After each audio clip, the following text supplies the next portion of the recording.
마지막 6번째 생물 다양성의 보전하고 나와 있는데 우리가 생물 다양성이 높아지는 조건, 생물 다양성이 높아지는 3대 요소 뭐 이렇게 정리를 했었던 게 혹시 생각이 날란가 몰라. 안 나도 돼. 자, 어쨌든 여기서는 생물 다양성을 보전해야 되는데 다양성이 중요하구나 라는 걸 제목에서부터 폴폴 느낄 수 있죠. 냄새를 느낄 수가 있겠지. 다양성을 우리가 중요하게 여겨야겠구나. 왜 그럴까?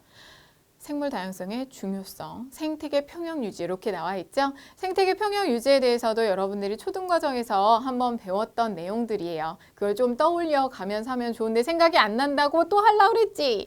안 나도 돼. 자, 생태계를 구성하는 생물의 종류와 개체수는 많을수록 좋습니다. 그래야 생태계가 잘 유지가 돼요. 왜 이렇게 생태계 유지에 목숨을 거는데요?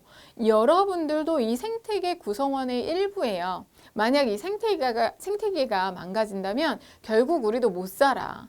생태계에서 만약에 아주 단순하게 생각을 해서 식물이 사라져버리면 식물이 광합성을 해. 얘가 광합성을 해야 양분을 만들고 그 양분을 위에 1차 소비자가 식물을 먹어서 양분을 얻죠? 그럼 2차 소비자는 그 1차 소비자 이런 식으로 올라가잖아. 우리는 사실 제일 윗단계에 있는 거나 마찬가지거든요. 식물이 사라지면 어떻게 할 거야? 선생님 저요 원래 풀 안 좋아해요. 난 고기만 먹고 사는데. 자, 여러분들 소고기 소는 풀 뜯어 먹어요. 풀이 없으면 소도 없는 거야. 고기도 못 먹어. 그럼 빵 먹으면 밀가루 밀은 풀 아닌가?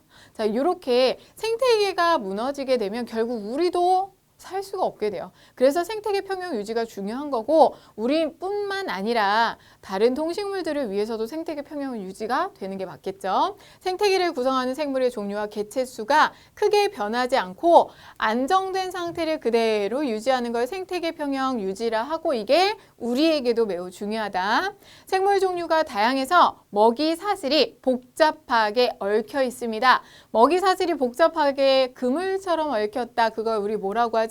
그렇지. 먹이 그물이라고 하죠. 먹이 그물의 형태로 유지가 되어야 생태계 평형 유지에 더 유리합니다. 먹이 그물로 유지를 해야 한다. 왜?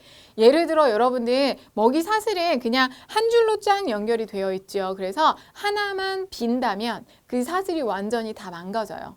그쵸? 하나만 비어도 예를 들어서 풀을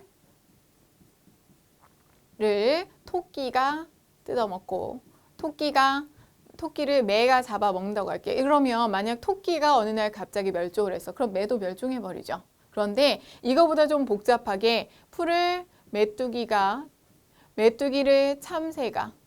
참새를 매가 뭐 잡아먹고 매가 개구리도 잡아먹고 뭐 이런 개를 잡아먹는다고 그러고 착각할까봐 개구리 잡아먹고 이런 식으로 매가 잡아먹을 수 있는 게 많으면 혹시 토끼가 사라지더라도 다른 생물 잡아먹으면 되잖아. 그럼 매는 최소한 멸종을 면하겠죠. 이런 식으로 복잡하게 얽혀있는 먹이 그물의 형태가 생태계 평형 유지에 유리하구나 라고 알아두시면 되고 그렇게 해서 종이 다양해야 돼. 로 다시 돌아가게 되는 거죠. 종이 다양해야 한다. 알아두시고요. 그러면 이런 생물 다양성을 보존하기 위해서 생태계 평형이 유지되어야 하는데 왜 그럴까? 몇 가지 여러분들이 기억해 두면 좋은 내용들 조금만 정리를 해볼게요. 생물 자원을 제공합니다. 우리가 생태계의 일원이어서 얘네들이 없으면 우리도 못 살아요. 그 이유를 여기다가 설명을 해 놓은 거예요. 사람의 생존에 필요한 식량, 섬유, 의약품 등을 제공을 합니다. 의식주를 다 얘네들이 해결을 해줘요. 우리 생태계에서 의식주 해결하는 거잖아. 그렇죠? 그래서 식량이나 섬유, 의약품 등을 심지어 의약품까지 제공을 합니다. 생태계, 뭐였었지? 갑자기 생각이 안 나네. 항암 치료제도 식물에서 얻고요. 여러 가지로 우리가 많은 도움을 받고 있거든요. 그리고 항생제 페니실린은 어디서 푸른 곰팡이로부터 얻잖아요. 이런 식으로 생물에게서 우리는 많은 걸 제공받고 있어요. 그러니까 중요하게 잘 보존하려고 노력을 해야 하고, 관광자원, 미래유전자원, 산업용 재료나 뭐 아이디어 제공 이런 것들이 전부 다 생태계에서 주어지는구나. 그래서 중요하구나. 이렇게만 기억을 하시면 되고요. 생물 다양성을 보존해야 되는데 우리가 이걸 자꾸 파괴를 하고 있어. 생물 다양성 감소 원인에 대한 것도 우리가 알아두고 넘어가야 합니다. 서식지를 우리가 파괴를 하죠. 이 뭐 골프장 짓겠다고 다 밀어버리고 하잖아. 이렇게 파괴를 하고, 불법 포획과 남획. 포획 우리가 뭐 멸종위기종으로 정해놨어요. 근데 막 불법으로 잡거나 남획 너무 많이 잡아들여. 정해져 있는데 한 번에 막 마구잡이로 잡아들여서 그 생물종이 멸종위기에 놓여있고, 그런 거 되게 많죠.